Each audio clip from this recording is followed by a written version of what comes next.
PM Kisan Samman Nidhi আঁচনিখনৰ 21 number কিস্তিৰ পইচাটো কেতিয়ালৈকে দিয়া হ'ব ইয়াৰ ওপৰত ফাইনেলি অফিচিয়েল ডেট আহি গ'ল PM কিষাণ আঁচনিৰ যেটো 2000 টকা ইনষ্টলমেন্ট এইটো কোন তাৰিখে কেইটা বজাত সোমাব আজিৰ এই ভিডিঅ'টোত আপোনালোকে জানিব পাৰিব লগতে এবাৰ PM কিষাণ আঁচনিখনৰ পৰা কোন সকল লোক বঞ্চিত হ'ব কোন সকল লোকে PM কিষাণ আঁচনি এবাৰ পইচা লাভ নকৰিব হেতু বিষয়ে জানিব পাৰিব আৰু 21 নম্বৰ কিস্তিৰ পইচাটো দিয়াৰ আগতে আপোনালোকে কোনসমূহ কাম এতিয়া ঠিক কৰি ল'ব লাগিব হেখিনি কথা আপোনালোকে এই ভিডিঅ'টোৰ পৰা ডিটেইলছ সহকাৰে জানিব পাৰিব গতিকে PM কিষাণ আঁচনি যদি আপুনি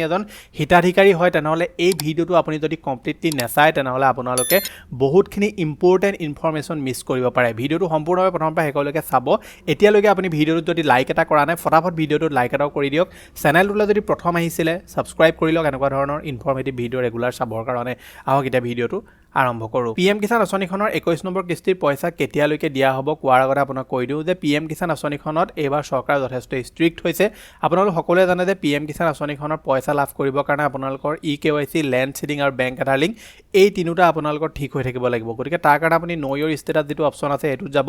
আৰু যোৱাৰ পাছত আপোনালোকে ইয়াত প্ৰথমে আপোনাৰ ৰেজিষ্ট্ৰেচন নম্বৰটো দিব ক্যাপচা কোডটো ফিল কৰিব তাৰপা গেট OTP অপচনত ক্লিক কৰিলে আপোনাৰ মোবাইল নম্বৰটোলে এটা OTP আহিব সেই OTPটো এন্টাৰ কৰি দিয়াৰ লগে লগে আপোনাৰ সন্মুখত এনেকে আপোনাৰ সম্পূৰ্ণ ষ্টেটাসটো ওলাই যাব ইয়াত আপুনি আপোনাৰ বেংক আধাৰ লিংক ল্যান্ড সিডিং আৰু EKYC এই তিনিটাতে গ্ৰীন টিক পৰি আছে না আপোনালোকে নিশ্চয় চেক আউট কৰিব যদি ইয়াত কোবাটো আপোনালোকৰ ৰেড হৈ আছে তেনৱা ক্ষেত্ৰটো আপুনি PM কিষাণ আঁচনিৰ যেটো 21 নম্বৰ কিস্তিৰ পইচা সেই পইচাটোৰ পৰা আপোনালোক বঞ্চিত হ'ব লাগিব যদি ৰেজিষ্ট্ৰেচন নম্বৰ কেনেকৈ চাব লাগে নাজানে তেনেহলে ওপৰতে যেটো নো ইয়ৰ ৰেজিষ্ট্ৰেচন নম্বৰ আছে ইয়াত ক্লিক কৰিব তাৰপা মোবাইল বা আধাৰ নম্বৰ কোনোবা এটা সিলেক্ট কৰিব আৰু সিলেক্ট কৰি আপুনি এন্টাৰ কৰিব ক্যাপচাটো ফিল কৰি গেট OTP অপচনত ক্লিক কৰিলে আপোনালৈ এটা OTP যাব সেই OTPটো এন্টাৰ কৰি আপুনি আপোনাৰ ৰেজিষ্ট্ৰেচন নম্বৰটো চেক কৰিব পাৰিব আৰু তাৰ পৰা আপোনালোকে ষ্টেটাসটো আপোনাৰ চেক কৰিব পাৰিব গতিকে PM কিষাণ আঁচনিখনত চৰকাৰে এবাৰ প্ৰত্যেকবাৰে কয় EKYC ল্যান্ড সিডিং আৰু বেংক আধাৰ লিংক এই তিনিটা কৰিবই লাগিব যদি আপুনি আগত কিস্তি পাই আহিছে 19 নম্বৰ কিস্তিও পাইছে EKYC আপোনাৰ হৈ আছে না আপুনি চেক আউট কৰিব কাৰণ EKYC টো আপোনালোকে কেইবছৰমানৰ মূৰে কৰিব লাগে যদি আপোনালোকৰ EKYC ফেল হৈ আছে তেনৱা ক্ষেত্ৰত আপুনি PM কিষাণ আঁচনি পইচা লাভ নকৰে এতিয়া কোন সকল লোকক এবাৰ আঁচনিখনৰ পৰা বঞ্চিত কৰাব হেতু কৈ দিও যিসকল লোক PM কিষাণ আঁচনিখনৰ ৰিয়েল হিতাধিকাৰী নহয় ভুৱা ডকুমেন্টছ দি PM কিষাণ আঁচনি পইচা লৈ আছিল তেওঁলোকৰ নামসমূহ অলৰেডি লিষ্টৰ পৰা কটা গৈছে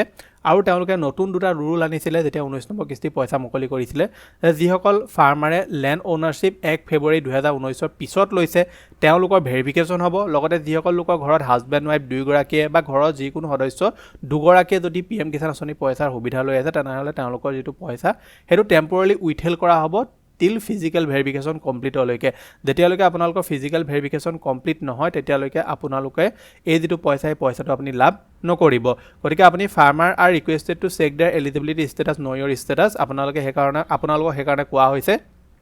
যে নো ইয়ৰ ষ্টেটাসত গৈ আপুনি আপোনাৰ এলিজিবিলিটিটো চেক কৰি চাব যে আপুনি এতিয়া PM কিষাণ আঁচনিখনৰ যোগ্য হিতাধিকাৰী হৈ আছে নে নাই যদি আপোনালোকে চেক নকৰে তেনৱা ক্ষেত্ৰত আপুনি যদি পিছত দেখাগে যে কিস্তি মুকলি হৈ গল আৰু ইয়াৰ আপোনাৰ কিবা খেলিমেলি হৈ আছে তেনৱা ক্ষেত্ৰত আপুনি পইচা কিন্তু লাভ নকৰিব হেতু মনত ৰাখিব এতিয়া PM কিষাণ আঁচনিখনৰ যেটো 21 নম্বৰ কিস্তিৰ পইচা কোন তাৰিখে দিয়া হ'ব হেতু কৈ দিও আপোনাক 21 নম্বৰ কিস্তিৰ পইচা আপোনালোকে 19 নৱেম্বৰ তাৰিখে ৰাতিপুৱা 11টা বজাত আপোনালোকে PM কিষাণ আঁচনি যেটো পইচা এই পইচাটো আপোনালোকে লাভ কৰিব 9 কোটি কিষাণক 18,000 কোটি টকা চৰকাৰে হস্তান্তৰণ কৰিব 19 নৱেম্বৰ তাৰিখে গতিকে ৰাতিপুৱা 11টা বজাৰ পৰা আপোনালোকৰ যেটো পইচা সেই পইচাটো হুমুৱা আৰম্ভ হৈ যাব গতিকে 21 তাৰিখ যদি 19 তাৰিখৰ আগতে আপোনালোকে আপোনাৰ যেটো PM কিষাণ আঁচনি পইচা সেই পইচাটো আপুনি পাবৰ কাৰণে যদি কিবা খেলিমেলি হৈ আছে সোনকালে আপুনি হেখিনি ঠিক কৰি লওক যাতে সময়ত আপোনালোকৰ কোনো ধৰণৰ খেলিমেলি নহয়গে গতিকে এইটো আছিল যে আপোনাক দিবলগীয়া ইনফৰমেশন আশা কৰিছো আপোনালোকে ভিডিওটো চাই ভাল পালে যদি ভাল পালে ভিডিওটো লাইক কৰিব চেনেললৈ যদি প্ৰথম আহিছিলে সাবস্ক্ৰাইব কৰি লবা এনেকুৱা ধৰণৰ ইনফৰমেটিভ ভিডিও ৰেগুলাৰ চাবৰ কাৰণে আকৌ এটা নতুন ভিডিও আজিলৈ ধন্যবাদ